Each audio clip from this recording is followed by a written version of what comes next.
আসসালামু আলাইকুম। HSC 24 batch. তোমাদের এইচএসসি পরীক্ষা আসতে হাতে আর মাত্র 1.5 মাস মতো সময় পাবে। এই সময়টাতে যে গ্রুপ সাবজেক্টগুলো থাকে ওইগুলোতে প্রিপারেশনটা বেশ একটা গোছালো থাকলেও যে কমন সাবজেক্ট অর্থাৎ বাংলা, ইংলিশ, আইসিটি এগুলোতে প্রিপারেশনটা কেন জানি খুব একটা গোছালো হয়ে ওঠে না। তো আজকে আমরা ট্রাই করব আমাদের রুটিনের প্রথম যে পরীক্ষাটা অর্থাৎ বাংলা প্রথম পত্রের পরীক্ষার জন্য একটা কমপ্লিট গাইডলাইন দেওয়ার, আমাদের ঠিক কি কি স্টেপগুলো ফলো করলে আমাদের বাংলা প্রথম পত্রের যে প্রিপারেশনটা আছে সেটা মোটামুটি একটা ক্লিয়ার একটা অবস্থানে আসবে। তো তাহলে শুরু করা যাক। আমরা মোটামুটি 4টা স্টেপে আমাদের বাংলা প্রথম পত্রের যে প্রিপারেশনটা সেটা শেষ করার ট্রাই করব। প্রথমে আমাদের যে বইটা আছে সাহিত্যপাঠ বইটার জন্য আমি বলবো প্রথমেই তোমরা অবশ্যই পাঠ পরিচিতিটা পড়ে ফেলবা।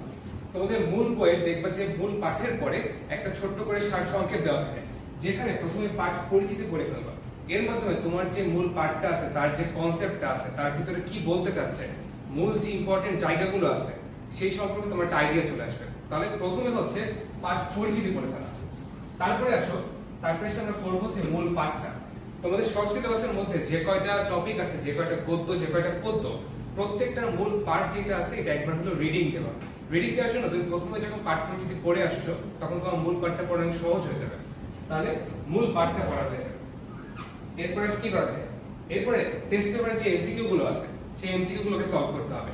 টেস্ট পেপারে আমাদের বিভিন্ন ধরনের এমসিকিউ থাকে। এই এমসিকিউ গুলোর মধ্যে আমাদের যে বিভিন্ন অনুধাবনমূলক কোশ্চেন থাকে, উচ্চতর দক্ষতার যে কোশ্চেন গুলো থাকে, সেখান থেকে তোমার যে ইম্পর্টেন্ট লাইনগুলো আছে, যে ইম্পর্টেন্ট লাইনগুলোর ব্যাখ্যা জানতে হয়, সেই ব্যাখ্যাটা তুমি জানতে পারবে যখন তুমি এই টেস্ট পেপারে এমসিকিউ গুলো সলভ করে ফেলবা।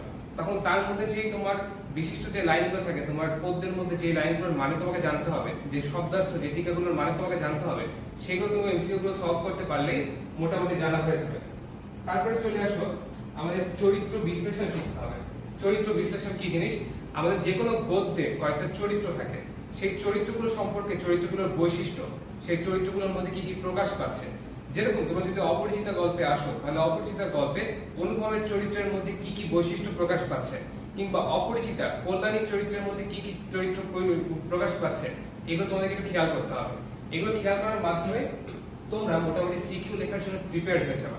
আর সিকিউ লেখার জন্য প্রিপেয়ার্ড হলে তখন তোমাদেরকে সিকিউ গুলো দেখতে হবে যে সিকিউতে কি কি টপিকের উপর থেকে প্রশ্ন আসতেছে, সেই টপিকগুলো স্পেশালি কোন কোন চরিত্রের উপরে নির্ভর করে আসে, সেগুলো মোটামুটি পড়তে পারলে তোমাদের সিকিউ সলভিংটা শেষ হয়ে যাবে।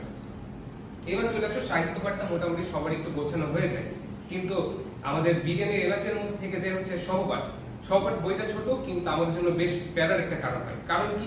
কারণ এখানে একটা আছে তোমার হচ্ছে নাটক, একটা হচ্ছে উপন্যাস। নাটক যেটা আছে অর্থাৎ সিরাজউদ্দৌলা নাটকটা, এই নাটকটা বেশ বড় এবং এই নাটকটাতে বেশ কিছু তথ্য আছে, চরিত্র আছে, এই বিষয়গুলো সম্পর্কে জানা লাগে। তো এই সহপাঠটা আমরা কি করে শেষ করব সেই বিষয়ে আমরা 4টা স্টেপে একটা গাইডলাইন দেব। চলে আসো, প্রথমে আমাদের যেটা করতে হবে সেটা হচ্ছে তোমাদের নাটকে যাওয়া। সহপাঠ বইতে বোর্ডের যে বইটা আছে সেখানে দেখবা যে তোমার টিকা এবং চরিত্র বিশ্লেষণ নামে একটা পার্ট আছে। তোমাদের কাজ থাকবে সেই টিকা এবং চরিত্র বিশ্লেষণ এই পার্টটা সম্পর্কে একটু পড়ে ফেলা।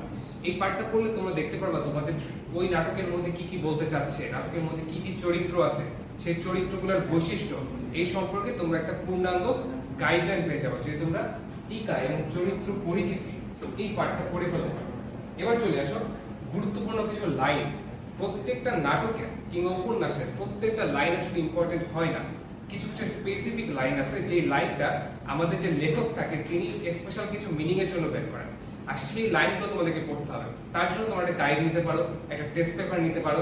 সেখানে দেখবা প্রথমে তোমার ওই চ্যাপ্টারটার প্রথমে কিছু স্পেশাল লাইন থাকে, সেই লাইনগুলোর ব্যাখ্যা দেওয়া থাকে।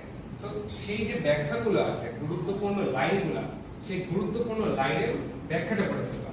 তাহলে মোটামুটি এখন তোমার যে নাটক আছে, তোমার যে উপন্যাসটা আছে, এটা সম্পর্কে একটা গাইডলাইন চলে আসছে, একটা কনসেপ্ট চলে আসছে। তাহলে এইবার তুমি কি করবা? এইবার তুমি তোমার টেস্ট পেপারটা নাও, অথবা বাংলা গাইড থাকলে বাংলা গাইডটা নাও। গাইডটা নিয়ে সেখানে যতগুলো এমসিকিউ আছে সবগুলো এমসিকিউ সলভ করে দাও।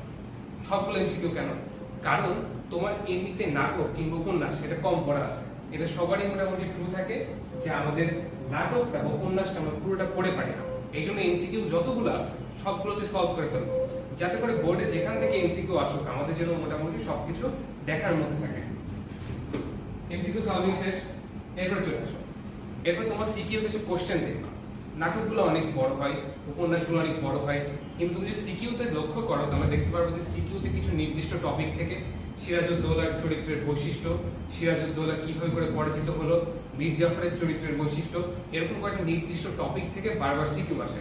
আবার উপন্যাসের দিকে তাকাও, তাহলে উপন্যাসের মধ্যে দেখতে পারবা যে তোমাদের লাল সালুতে যে মজিদের চরিত্রের বিভিন্ন বৈশিষ্ট্য, মজিদের চরিত্রের যে ধর্ম নিরপেক্ষতার উপরে নির্ভর করে সে যে ধর্ম ব্যবসা করছিল, এই পুরো বিষয়টা নিয়ে মোটামুটি সিকিউ গুলো আসে।